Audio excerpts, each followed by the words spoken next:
यशपाल शर्मा जी। जी गुरुदेव। राधे राधे महाराज जी। गुरुजी, भगवान के दर्शन का सबसे आसान उपाय क्या है? नाम जप। क्योंकि नाम जप से प्रेम प्रकट होता है और प्रेम से ही भगवान का मिलन होता है। मिले न रघुपति बिनु अनुरागा, बिना अनुराग क्यों नहीं मिलते हैं। भगवान सर्वत्र व्याप्त हैं, पर उनका अनुभव कैसे होता है? हरि व्यापक सर्वत्र समाना, प्रेम ते प्रगट हुए में जाना। तो प्रेम कहाँ प्रकट होता है? बोले प्रेम मूल यह नाम है, प्रेमी रसिक जपत यह नाम, प्रेम मगन निज बन विश्राम। प्रेम का मूल क्या है? भगवान नाम। जितना नाम जप करोगे निरंतर, वो पाप का नाश करके भगवत प्रेम प्रकाशित कर देगा और प्रेम से ही भगवान का साक्षात्कार हो जाता है। तो नाम जप करो, नाम जप। नाम जप से भगवान साक्षात है, जैसे हम आपको देख रहे हैं ऐसे प्रकट हो जाएंगे। नाम जप करो, भगवान की लीला कथा सुनो, सब में भगवत भावना करो, तो आपका हृदय पवित्र होगा। और भगवान निर्मल मन जब हो जाता है तब दर्शन देते हैं। निर्मल मन जन सो मोहि पावा, मोहि कपट छल छिद्र न भावा। तो भगवान की लीला चरित्र गुणगान करने से, सुनने से, नाम जपने से हमारा मन पवित्र होता है और मन पवित्र भगवान को प्राप्त करा देता है। समझ में आ गया? राधा रानी का कृपा पात्र होना कठिन है क्या? क्यों? क्योंकि ऐसा लगता है कि वो हमसे बहुत ज्यादा दूर चली गई। नहीं, ऐसे तो भगवान वही राधा रानी वही भगवान है। तो भगवान कहाँ नजदीक दिखाई दे रहे हैं? अगर दूर देखोगे तो भगवान दूर दिखाई देंगे और नजदीक देखोगे तो सबसे नजदीक भगवान है, हृदय में भगवान है। बहिरंतश्च भूतानाम अचरम चरमेव च सूक्ष्मात् तद विज्ञेयम दूरस्थम चांदिके च तत्। वो बाहर भी है, भीतर भी है, समस्त चराचर भूतों के रूप में विराजमान है। वो दूर भी है, नजदीक भी है। जैसा मानो वैसा ही वो है। अगर मानते हो कि भगवान की कृपा प्राप्त होना बहुत कठिन है तो बहुत कठिन है। अगर मानते हो कि हम भगवान के बच्चे हैं, हम पर तो कृपा है, कृपा क्या प्राप्त करना है? कृपा है। कृपा ना होती तो मनुष्य जन्म न मिलता, कृपा ना होती तो वृंदावन न आते, कृपा ना होती तो साधु समागम न मिलता। हमारे ऊपर तो कृपा है और हृदय नाच पड़े और खूब नाम जप करे तो कृपा में डूब गया। अगर निगेटिव सोचो, अरे वो तो बहुत दुर्लभ है, तो भोग सुलभ है, भोगों में लग जाओ। हमें पॉजिटिव चिंतन बढ़ाना है, निगेटिव चिंतन नहीं। अरे भगवान की कृपा, भगवान की कृपा तो है बच्चा, बिना कृपा के बैठे हो क्या यहाँ? अब मोहि भा भरोसा हनुमंता, बिनु हरि कृपा मिले नहीं संता। तो जो संत समागम में बैठे हो, भगवान की कृपा है तभी तो बैठे हो। गुरुदेव, आजकल के माहौल में अपने कर्तव्यों का निर्वहन करते हुए क्या मोक्ष की प्राप्ति संभव है? क्योंकि हाँ, हाँ, उसका उपाय है धर्मयुक्त कर्म होना चाहिए और कर्म भगवान को समर्पण करना चाहिए और निरंतर नाम जप का अभ्यास करना चाहिए। कर्म समर्पण और नामाभ्यास से वो भगवत प्राप्त हो जाए।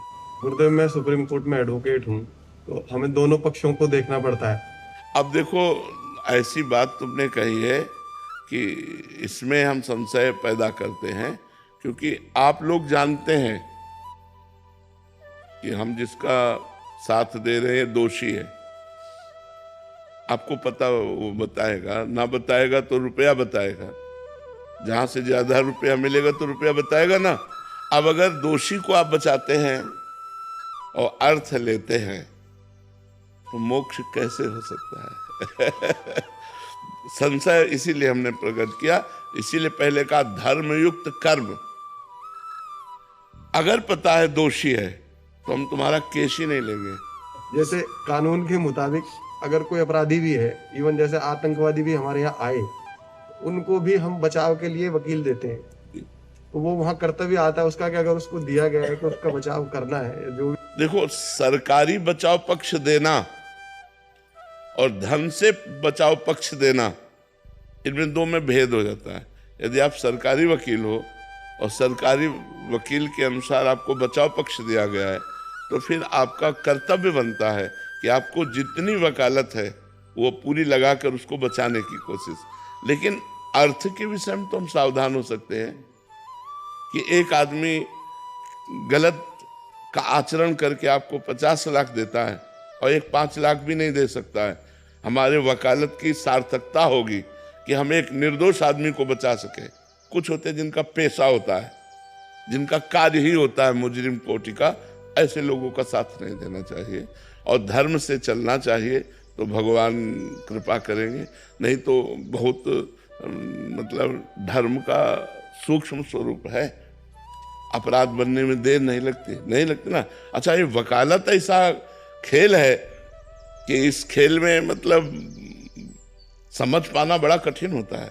कोई अपने को वकील से दोषी नहीं कहता कि मैं दोषी हूं, अब वो क्या करे, अब वो उसका पक्ष अगर लेगा और कहीं निर्दोष को, तो धर्म बड़ा सूक्ष्म विषय है, फिर वो अपने को घातक हो जाएगा। वो रुपया, वो संग, वो वकालत, वो अपनी मानसिकता को, अपने परिवार को दुख देने वाली बन जाएगी। तो हम ये प्रार्थना करेंगे जहाँ तक हो सके तो बचने की कोशिश करें ऐसे धन से, ऐसे लोगों के पक्ष से जो हमारी बुद्धि को विकृत कर दे, जो हमें आगे चलकर अशांति प्रदान करें। हम धर्मयुक्त कोशिश करें। है तो बड़ा मतलब विचित्र इसमें कि हम किससे पूछे कि तुम सही हो कि गलत हो। हर आदमी अपने को सही ही साबित करता है, तभी वो वकील को अपने पक्ष में ले पाएगा। कोई बताता नहीं करते। हाँ, तो इसलिए भगवान का आश्रय लो, भगवान से प्रार्थना करो कि आपको सही मार्ग दिखाते चले। अनुराग सिंह जी प्रयागराज से। राधे राधे प्रभु जी। राधे राधे महाराज जी। महाराज जी, मेरा प्रश्न है कि जब हम किसी नए कार्य को शुरू करते हैं, जैसे कोई भी नया कार्य, पढ़ना हो, नाम जपना हो या अन्य कोई, तो शुरुआत में बहुत उत्साह और उमंग जोश रहता है, हम ये कर लेंगे कि और सफलता पा लेंगे, परंतु समय के साथ धीरे धीरे उसमें शिथिलता आने लग जाती है। उमंग, उत्साह धीरे धीरे बढ़ने के बजाय कम क्यों होने लग जाता है? हमारे पूर्व के जो अशुद्ध आचरण है वो हमारी उत्साह को क्षीण करते रहते हैं, और जो पवित्र आचरण है वो उत्साह को बढ़ाते हैं।